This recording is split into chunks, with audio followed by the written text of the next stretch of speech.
Hi friends, welcome to the Bible Project Daily Podcast. And the project is to work through the entire Bible, chapter by chapter, verse by verse, every day over what will probably be at least the next 5 years. If you're joining us for the very first time, I'd recommend why not join us on this amazing journey together, not just reading God's Word, but studying God's Word. And you can do that by going right back to the beginning, maybe play catch up for a few months, do 2 episodes a day until you get here with us today, and then we're off together on this amazing journey through the text of the complete Bible. Now, I'd like to apologise for the quality of today's recording. It appears the webcam on my main machine has died, so I'm using a rather cheap little tablet for the next couple of days. So I'm hoping it doesn't affect the visual or the sound quality too much. But anyway, that's it by way of introduction. So let's jump in together as we continue working through Genesis chapter 45 and this first of 2 days together looking at this new chapter and what makes reconciliation possible. I'll hopefully see you at the end where I can just update you and say bye for now.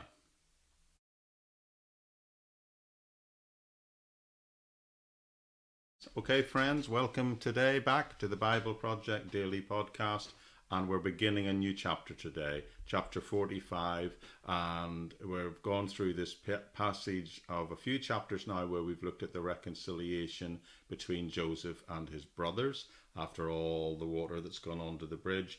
And I'm asking today, the question is, what is it that makes true reconciliation possible? So I think we'll be about 2 days working through chapter 45, and then hopefully we can draw some answers out of it. But the thing I'd like to say to begin with is just how easy it is to get angry and how easy it is to hold a grudge against someone and to be unforgiving. It's easy to become angry, especially when someone wrongs you. It's very easy not only to get anger, but for that anger to grow into resentment and bitterness. Bitterness then can lead to becoming alienated from not just those people, but other people as well. Modern day psychologists say that one of the biggest causes of anxiety is people who become isolated from other people. You see, alienation is seen to produce anxiety, apprehension, which often will then grow and metastasize, a bit like a cancer, into an out-and-out hostile attitude to other people, which then can make people get trapped in this spiral where they become more and more alienated from those around him, which of course makes reconciliation all the more impossible. And in the most severe cases, for some people, it grows into an out-and-out paranoia in their attitude towards other people. But the question I'm asking today is, if you're in that situation where you're isolated, feeling alienated from other people, maybe it's just that one person who's wronged you in your family, what is it that would make a true heartfelt reconciliation possible? Even accepting that you have good reason to be angry and bitter, what can you do to move from a place of unforgiveness to forgiveness, to remove and reduce the need for you to feel anxious or apprehensive? And also, really, how is it possible for us even to want to be reconciled if we get trapped into that spiral of negative thinking? Well, I believe the answer to that question and many others can be found in this life of this man who we've been going through, this guy Joseph, who's experienced a horrendous, hideous, horrible injustices as he's gone through life. But we can learn from the way that he has handled these situations. What it says about the way he handled these things, I believe, can teach us how to handle things, particularly when we're the victims of an injustice, particularly when things that have happened to us that would tend to make us angry and bitter. How might we also be able to manage these kind of negative emotions and actually get something positive out of it in the fullness of time? Now, of course, the person I'm talking about here is Joseph, in the story contained in the book of Genesis. And today, as I said at the introduction, we're beginning to look at a new chapter, chapter 45. And we're going to look at it from the point of view of what are the basis for reconciliation that we have witnessed across these last few chapters. But before we launch out into the new chapter, which we'll be in, I think, for a couple of days, I'll just want us to briefly review what's happened up to this point, because it all needs to sit within the context of the greater story. It's very important that you understand that the several chapters before this, and you understand what's going on if you hope to understand what actually comes to pass in this chapter. So as you may recall, Joseph had 11 brothers, and when they were younger, they became jealous of him, and they sort of plotted together and decided to get rid of him. To make a rather long story short, they sold him to slave traders who were heading to Egypt, and because of that, he ended up in Egypt, where he was in fact indeed sold and became a slave. And then to make the next episode in his life relatively short, because there's a lot goes on, once a slave in a guy called Potiphar's household, he unjustly got thrown into jail, but through some interesting, amazing turn of events, he rose from being prisoner to prime minister in the land of Egypt. He went from zero to hero in a single day. He became appointed to the second highest position in the land, only subject to the authority of Pharaoh himself.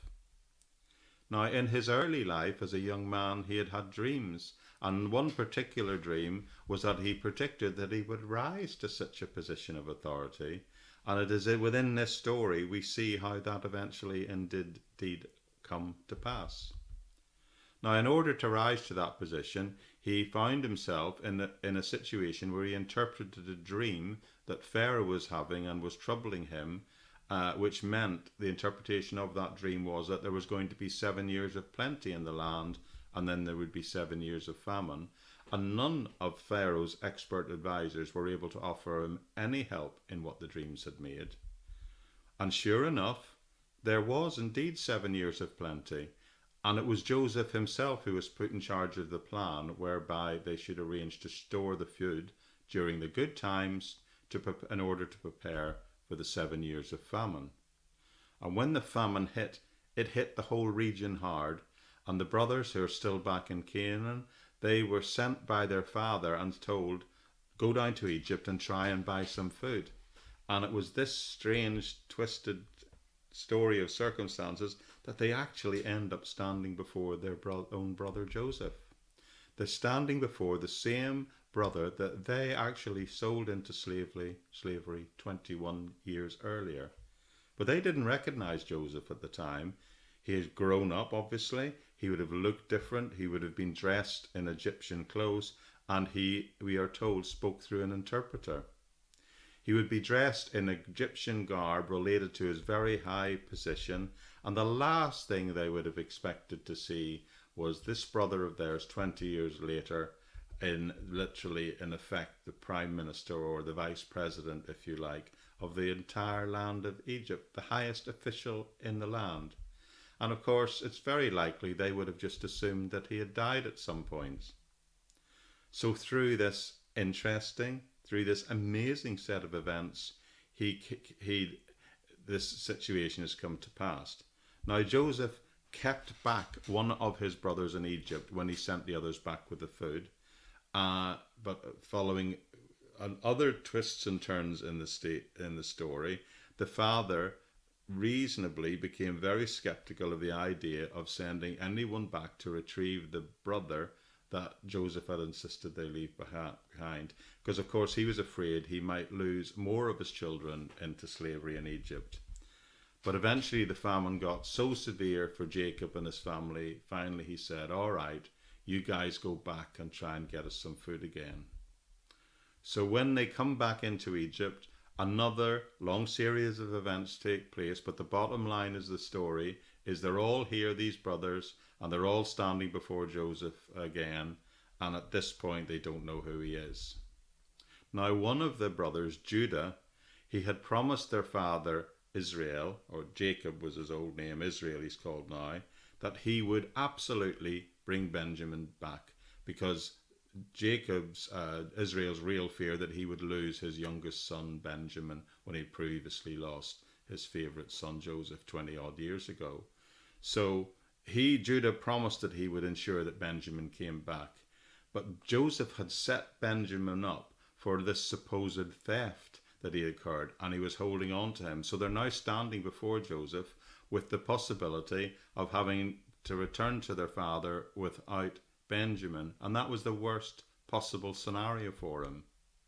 But then we see a dramatic thing happens. So this is the point where I've told you we're arriving at chapter 45. But let me just remind you, before we begin 45, I'd like to read again the concluding verses of chapter 44 when Judah speaks up. And this is quite amazing. Judah is speaking now, and he says, "Now then, please let your servant remain here as my Lord's slave in place of the boy, and let the boy return with his brothers.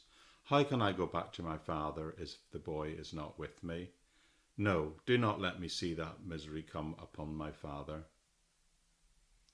So he's already told Joseph that if the brothers go back to Canaan without Benjamin, that it would kill their father. Literally bring his grey hairs down to the grave is that lovely old-fashioned saying that's used to describe the catastrophic effect it would have on their dad. So Judah then decides he's going to step up and say, "I'll tell you what, I'll become your slave, Joseph. Keep me, but just send Benjamin back. You see, I promised my father I'd get Benjamin back to him. So keep me and send in his place and send him back, please." Now keep in mind that these are the same brothers who sold Joseph into slavery, a really obnoxious bunch of guys 20 odd years ago. And Joseph had every right to be angry with them. It would have been totally natural for him to have been bitter with them after all they had done to him. He could have been vindictive. He could have chose to publish them. He could have chose to punish them. But what Judah offers to do in standing up and substituting himself for his brothers, well, it really affects Joseph. It really gets to him. Because here we see these jealous brothers, the ones who originally sold him into slavery, now, in a sense, completely demonstrating that through this situation and the recent events, that they've changed, that they're trustworthy, and that to some extent there's clearly a degree of repentance. And now going way beyond that, one of them is willing to stand up and to offer to sacrifice himself to protect his younger brother. And this action of Judah prompts an overwhelming response from Joseph. And the text tells us, "Then Joseph could no longer control himself before all his attendants, and he cried out, 'Have everyone leave my presence.' So there, with no one with Joseph, when he made himself known to his brothers. And he wept so loudly that the Egyptians heard him, and Pharaoh's household heard about it. Joseph said to his brothers, 'I am Joseph. Is my father still living?' But his brothers were not able to answer because they were terrified at his presence." So at last Joseph makes himself known to them. I'm sure if you've been going through the text from either together these last few weeks, you've been thinking, when is this all going to unravel? When's Joseph actually going to say who he is, stand up and admit who he is? Now, people who understand the original language in the Bible text, they suggest that he was probably speaking Egyptian prior to this point, but then at this point it switches to Hebrew to them. So that way it's unmistakable. Then he tells them who he is and what he is saying, and they're very clear of who he really was. Also, for him to say, "I am Joseph," and then immediately ask, "How is their father doing?" that also sort of backs that perspective up and gives the game away. He knew his father was still alive because he asked that earlier, but he's bringing it up again, indicating that he wants to know if he's well enough. I suspect he wants to know if he's well enough so he can make plans for them to travel there, to come to Egypt, so the whole family can be reconciled with him. But you've got to remember the brothers' situation. They're dumbfounded. They thought this guy was dead years ago, and here he is, the high official in Egypt. They just couldn't fathom it.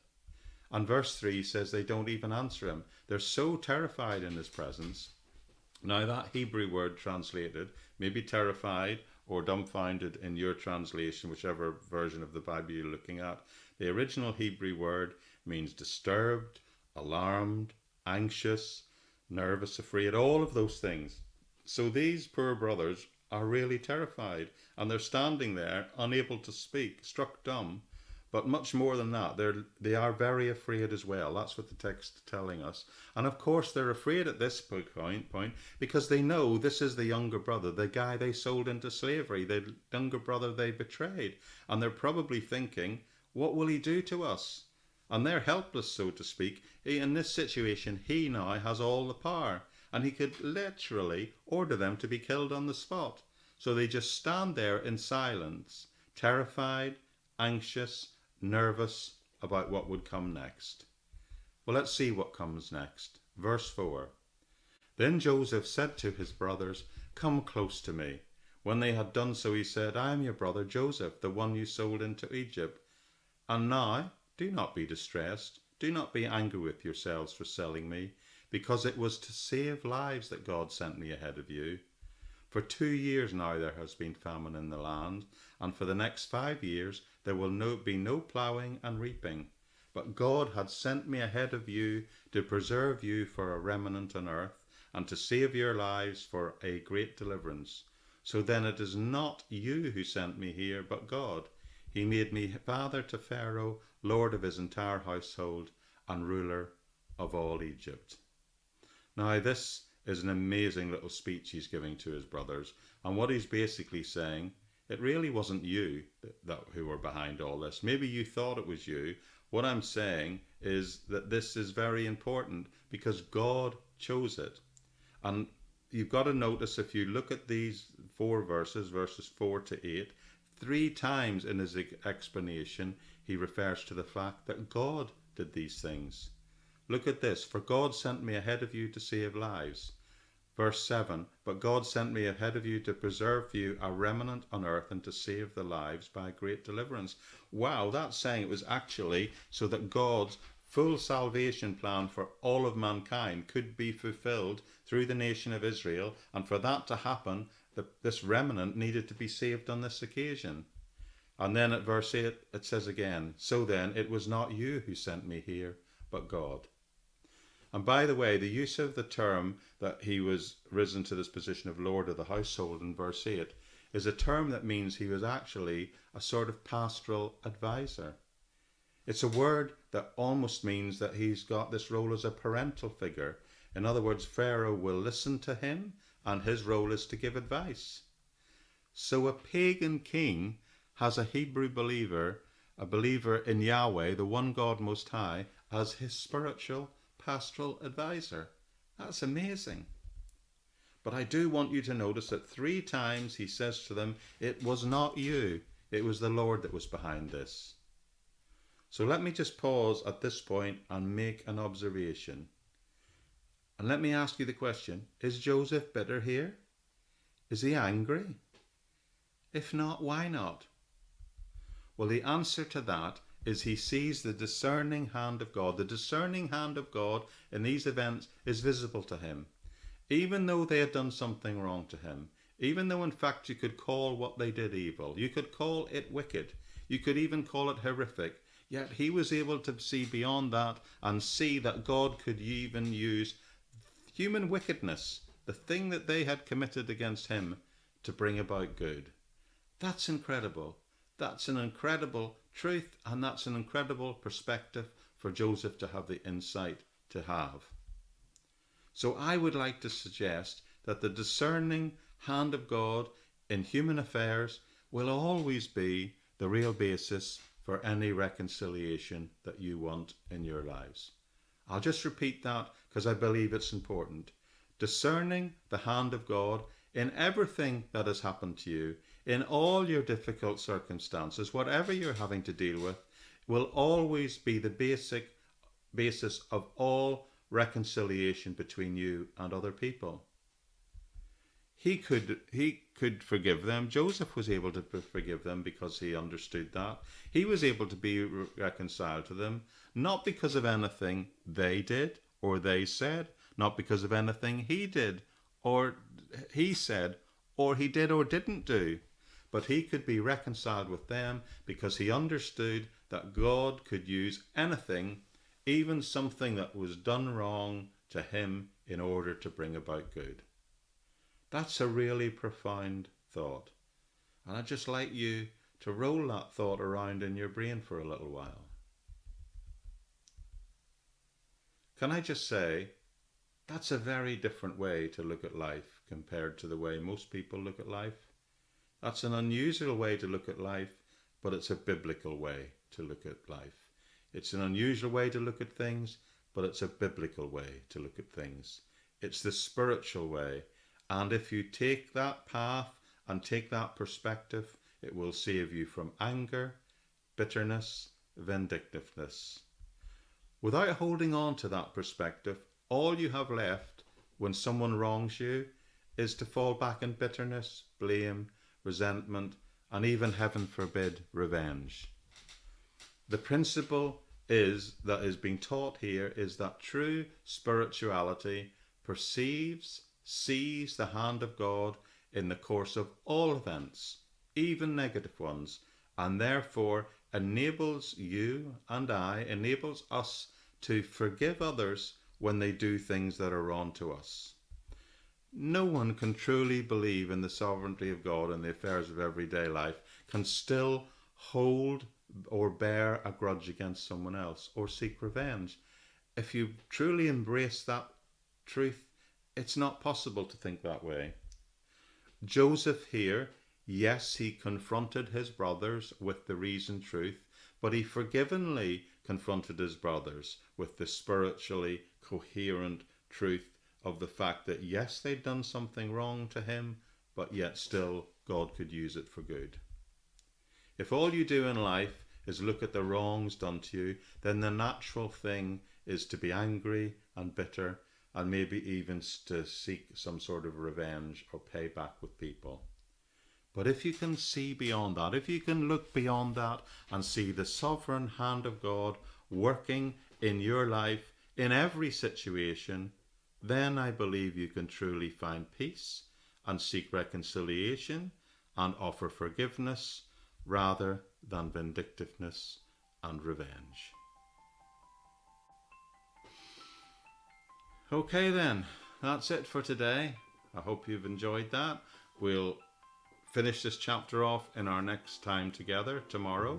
But a quick reminder, if you're new to this, there's always an approximate transcript of everything I've said available in any episode notes page of any audio version of the podcast. Now, the podcast is hosted on buzzsprout.com, but it does not matter where you're receiving your podcasts from. Wherever you go to get this podcast, or you normally get your podcast, there should be a episode notes page within it in which you can not only get the text of what I said, but you can also connect with my ministries in different ways, like the Facebook page, my YouTube channel, and there's even a Patreon page there if you want to support and be involved in the ministry more directly. But other than that, thank you so much for joining me today. I hope you've benefited from it. And if you feel you are benefiting from it, why not like it, share it, or review it on whatever social media platforms you happen to use. Put a link on it, would be appreciated, and allow more and more people to join the thousands of us who have already made the decision to step out on this amazing journey, working through the entire Bible, to study the entire Bible, chapter by chapter, verse by verse, over the next however many years it takes. But other than that, that's it for today. So I'll say bye-bye, and I'll see you back here tomorrow. Well, it'll be tomorrow for me, and whatever day it is for you, I'm looking forward for us coming back together again. Bye-bye for now.